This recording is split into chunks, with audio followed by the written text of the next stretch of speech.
हम निकले हैं अब उन मोर्चों को देखने के लिए जो कि कीव के आसपास के वो मोर्चे जो रोज आपको कोई एक नई कहानी यहां से बताते हैं कि रूस आखिर क्या चाह रहा होगा, किस तरह की रणनीति की ओर आगे बढ़ रहा होगा। और ऐसे में गौरव, मुझे मालूम है कि गाड़ी में थोड़ा बोलना मुश्किल है, लेकिन अब टेढ़े होकर किसी भी तरीके से आप यहाँ पर आइए और अपने एक्सपीरियंसेस बताइए। कल हम और मैं और आप अलग अलग मोर्चों पर निकले थे, अलग डायरेक्शंस में निकले थे। आप जिस डायरेक्शन में निकले वहां क्या क्या? कल हम लोग कीव से लगभग 70 किलोमीटर दूर एक इलाका है, वहां पर गए थे जहां पर भारी बमबारी हुई थी, भारी मिसाइल अटैक्स हुए थे। और वो दक्षिण से जिस तरह सेना आगे बढ़ने की कोशिश कर रही है, ये वो इलाका था श्वेता। और यहाँ पर कई रिहायशी इलाकों को भी निशाना बनाया गया था। कई रिहायशी इलाके हम लोग जब वहां गए तो वहां पर वो रिहायशी इलाके बिल्कुल टूटे हुए थे। एक मिनट, हम वो सीट बेल्ट लगा लेते हैं एक मिनट के लिए, क्योंकि तो वो रिहायशी इलाकों को निशाना बनाया गया था और बहुत बुरी तरीके से निशाना बनाया गया था। जिस तरह वहां स्कूल, कॉलेज, लोगों के घर, किंडरगार्टन, प्लेग्राउंड, वो सब टूटे हुए थे। और वहां की सेना ने हमें बताया, हम सेना के अधिकारियों से भी मिले थे श्वेता, और सेना के वो अधिकारी बता रहे थे कि किस तरह से एक के बाद एक जो ताबड़तोड़ रॉकेट्स आते, ग्रैड सिस्टम, उससे हमला हुआ था और बहुत भारी नुकसान। और एक इलाके ही नहीं, पूरे इलाके के लोग फिर घर छोड़ने पर मजबूर हो गए थे। तो कह रहे थे सिर्फ मिलिट्री इंस्टॉलेशंस नहीं, सिविलियन एरियाज भी टारगेट हो रहे हैं। ये बहुत अजीब सी स्थिति है, यहाँ पर बहुत अजीब सा युद्ध चल रहा है। आप इस हिसाब से भी इसे देखिए कि रूस के टैंकों को अगर आप देखेंगे आपको T-72 नजर आएगा। भारतीय सेना भी उतने बड़े पैमाने पर एक युद्ध में उसे आगे लेकर नहीं जाएगी। वो अपने क्योंकि हम कमोवेश वही हथियार इस्तेमाल करते हैं, T-90 लेकर हम जाएंगे। रूस के पास बड़ी मौजूदगी उसकी है, लेकिन आपको उनकी तैनाती उस हिसाब से नहीं दिखती है। राजेश, अगर हम रूस के उन उपकरणों को देखें और हम ये देखें कि वो यहाँ मोर्चे पर किनका अधिक इस्तेमाल कर रहा है, तो ऐसा लगता है कि रूस भी शायद लार्ज स्केल तबाही सोचकर नहीं ये आक्रमण कर रहा है। उसका जो उद्देश्य है वो स्पष्ट है और उसके लिए बर्बरता पर कम से कम, हालांकि ये रिपोर्ट्स में बहुत अलग बातें कही जाती हैं, लेकिन अगर तस्वीरों को सही माने तो रूस उस पैमाने पर नहीं दिख रहा है। बिल्कुल सही बोला श्वेता आपने।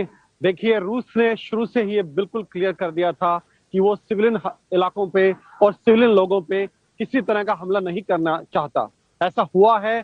और जो मरियोपोल की खासकर जो घटना सामने आई है, अस्पताल पे अटैक की, मैटरनिटी अस्पताल के ऊपर जहां प्रेग्नेंट महिलाएं और बच्चे थी, अगर वो सच है, देखिए इसको भी, this is fog of war, इसमें कुछ भी कहना कि क्या सच है और क्या प्रोपेगेंडा है बहुत मुश्किल है। लेकिन अगर वो सच है तो बहुत ही दुखदायक और दुर्भाग्यपूर्ण घटना है। लेकिन इसके अलावा जो हमने अपनी आंखों से देखा है, चाहे वो कोई भी शहर, चाहे लवीव की बात कर रहे हैं हम आज, चाहे कीव हो, चाहे मरियापोल हो, चाहे ज़पोरिज़िया हो, चाहे निप्रो हो, रूस की सेना अभी तक जो सिविलियन इलाके हैं, जो सिविलियन इंफ्रास्ट्रक्चर है, उस पर हमला करने से बची है। और मुझे लगता है यही एक बड़ा कारण है उनकी स्ट्रेटेजी का, कि वो पूरे भूभाग पे कब्जा किए जा रहे हैं, शहरों को घेर रहे हैं, लेकिन शहरों के अंदर बमबारी नहीं कर रहे हैं। मैं आपको एक चीज और बता दूं श्वेता, अभी मुझे इस वॉर को रिपोर्ट करते हुए पहले दिन से रिपोर्ट कर रहा हूं, ऑन ग्राउंड से, अलग अलग शहरों से, मैंने अभी तक एक भी रूसी हवाई जहाज, मिलिट्री एयरक्राफ्ट हवा में नहीं देखा है। राजेश, आपकी आवाज कुछ हद तक कट रही है। गीता, अगर आप बनी हुई हैं, बहुत सारे आम लोगों से भी आप संपर्क में रही हैं, जो लोग अपने घरों को छोड़कर शेल्टर्स में रहने के लिए मजबूर हुए हैं। लोगों की राय ऐसे समय में बहुत इंपॉर्टेंट हो जाती है। लड़ तो रहे हैं यूक्रेनी, उनमें से कई ऐसे हैं जो कॉन्स्क्रिप्ट्स हैं, जो शायद वो निकलना नहीं चाहते थे, मोर्चे पर नहीं रहना चाहते थे, लेकिन अभी देश की मांग है तो वो आगे बढ़ रहे हैं। पर अधिकतर जो महिलाएं पीछे रह गई हैं या जो बुजुर्ग हैं, एक लार्जली हम ये कहें कि उनके मन में इस समय क्या चल रहा है और वो क्या सोच रहे हैं कि युद्ध नहीं तो वो अंत उसका कैसे होगा, लड़कर ही, या वो चाहते हैं कि ज़ेलेंस्की कुछ इस तरह के कदम उठाएं या फिर इस तरह का कोई राजनीतिक कूटनीतिक समाधान इसमें आ जाए? Только сейчас я вижу последствия того, что я пережил позавчера. И из какого ада я выбрался. По этой улице я эвакуировался. По этой улице я уходил. И вот там чуть дальше меня ждала моя группа. И оттуда мы отсюда уехали. Если бы мы уехали позже или не уехали, мы попали бы еще вот в эту добавочку. Вы понимаете вообще, чего я избежал?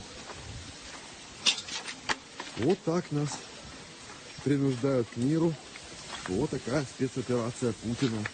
на Донбассе, а разбомблен Харьков, в котором никогда со времен Второй мировой не было войны. Смотрите все, смотрите весь мир.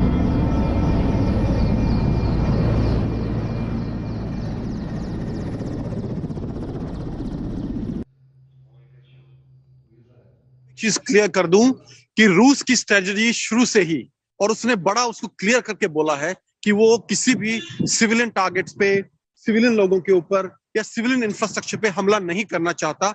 और हमने काफी हद तक ये स्ट्रेटजी देखी भी है, चाहे वो मरियापोल में हो, ज़पोरिज़िया में हो, निप्रो में हो, कियव शहर में हो।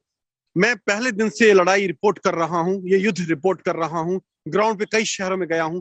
मैंने अभी तक कोई एयर रेड नहीं देखा है, रशियन मिलिट्री एयरक्राफ्ट्स मैंने हवा में नहीं देखे हैं अभी तक। और जो भी सिविलियन डैमेज देखा है, जो गवर्नमेंट तक ने दिखाया है, वो इस इतनी बड़ी युद्ध के हिसाब से बहुत मिनिमल है। लेकिन साथ ही साथ मैं ये भी कहना चाहूंगा, जो मरियुपोल में घटना हुई है, मैटरनिटी अस्पताल के ऊपर जो हमला हुआ है, जिसकी रिपोर्ट्स आई हैं, इसको वेरीफाई करना बहुत मुश्किल है। फॉग ऑफ वॉर है, कुछ भी नहीं कह सकते क्या सच है क्या प्रोपेगेंडा है। पर अगर ऐसा हुआ है तो ये बहुत दुखदायक है और बहुत ही एक ऐसी घटना है जो रूस की सेना के ऊपर एक बड़ा दाग माना जाएगा।